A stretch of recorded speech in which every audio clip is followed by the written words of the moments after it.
Hi there, it's Kevin with RogueDeckBuilder.com here with today's May 24th spoilers from Eternal Masters. We'll call this the Eternal Masters Watch for these kind of market type videos.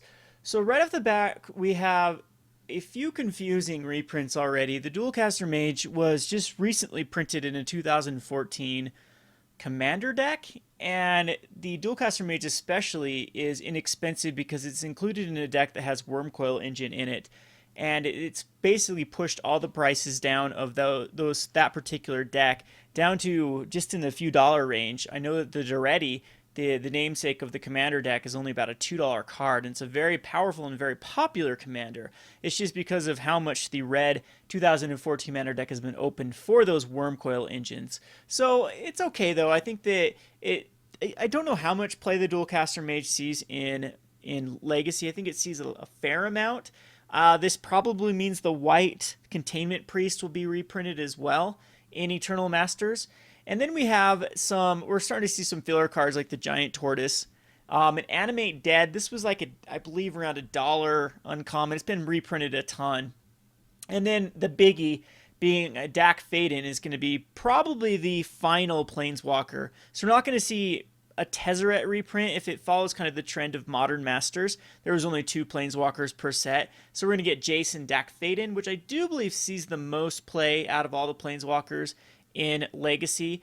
But Tezzeret would have been nice to have because the price of Tezzeret recently spiked due to the unbanning of Sword of the Meek, and Modern really needs that for a reprint. I know that Tezzeret or Tezzerator for Modern has really fallen out of favor. There hasn't been many decks that have 4-1 or 5-0 finished with the Tezzeret version of the Sword of the Meek combo, but its price tag is still quite high. But I mean, it's reasonable. It's about the same as Dack Fayden and Jace. Dack Fayden was printed in Conspiracy. The foils are incredibly expensive for Dack Fayden.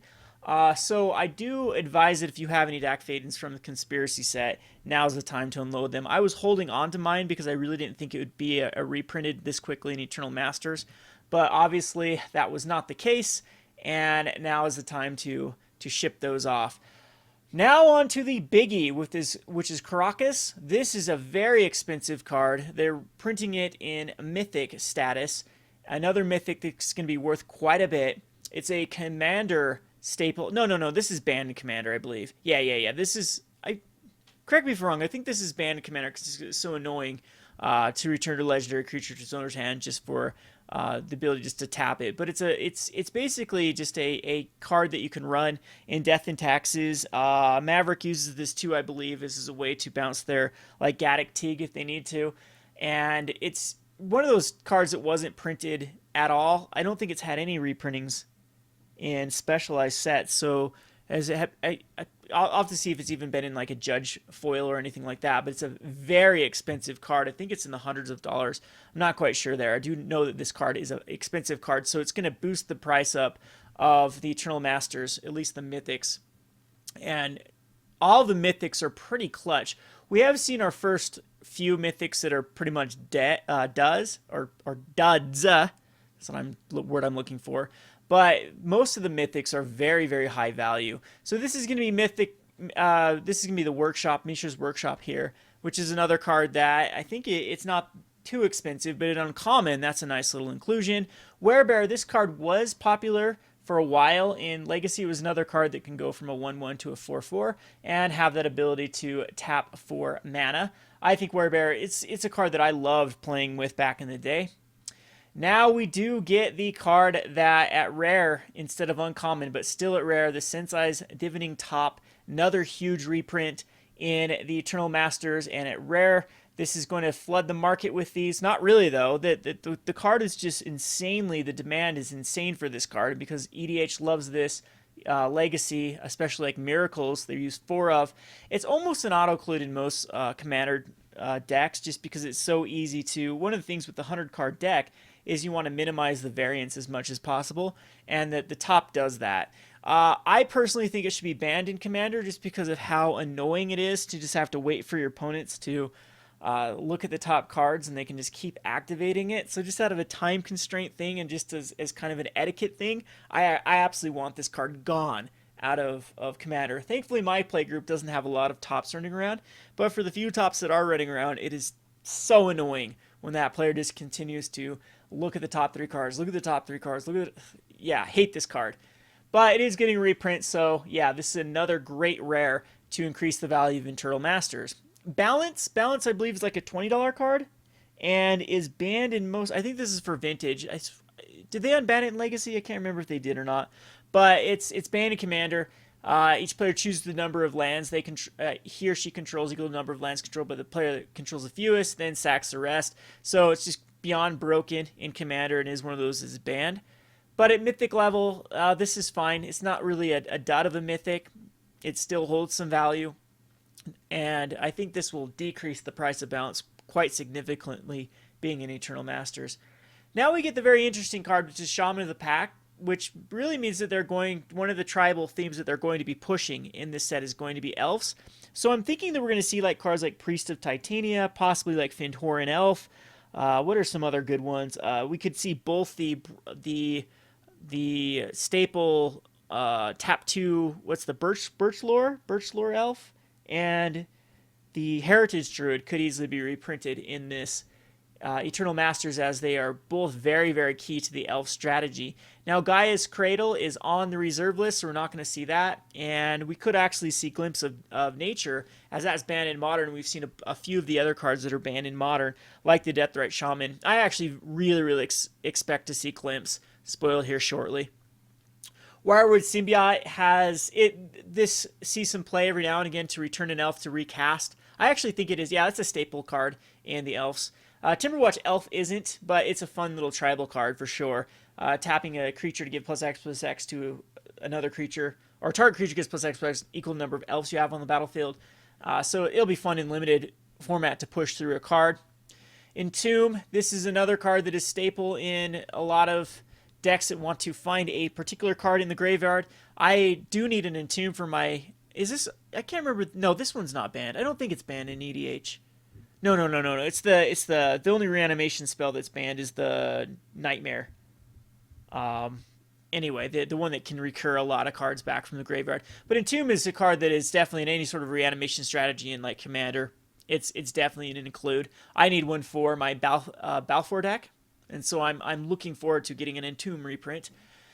Now here's what I don't like. A rare Control Magic. These things are definitely cheap as dirt. If you go back in the revised in 4th edition, I believe it was an uncommon for Control Magic. Yes, we're getting new art for it. Yes, we're getting a foil for it. But yeah, this is the same artwork I think was on MTGO for their promo Control Magic. But one of the reasons what MTGO wanted it is there wasn't a lot of printings of Control Magic, since it was out of the revised and 4th edition and 5th edition that were never printed on MTGO. So that's a bit of a dud for a rare. First dud of a rare is Worldgorger Dragon for Mythic. I actually do think this holds a little bit like 5-ish, if I remember correctly, for the Worldgorger Dragon, but that's pretty low for a Mythic. Again, they're printing this at Mythic level because it does something that is mythical. It does something huge. And they've said in the past that's what they want the Mythic. I don't know. Wizards is so inconsistent with what they want at Mythics. At one point they said they wanted power level at Mythics, and that way Voice of Resurgence and Kalitas and a few of these other cards are printed at Mythic rarity. And then they've said we want things that do huge things. So these are cards like Worldgorger Dragon, for example, or the Great Aurora. There's one that was printed at Mythic because it just does something huge. So I wish they'd be consistent with what they consider is a Mythic. I hate to see Voices printed at Mythic. Absolutely hate it when they do that, as those are cards that need to be in the pool of cards. I can't stand when there's like a card you need a 4 of that doesn't do like a huge effect at a $50 range while it's in Standard. So hopefully they can find some consistency in the future with the mythical printing. And lastly is Diminishing Returns. I do believe that this is in Charbelcher sideboards every now and again. It's just a way to refill.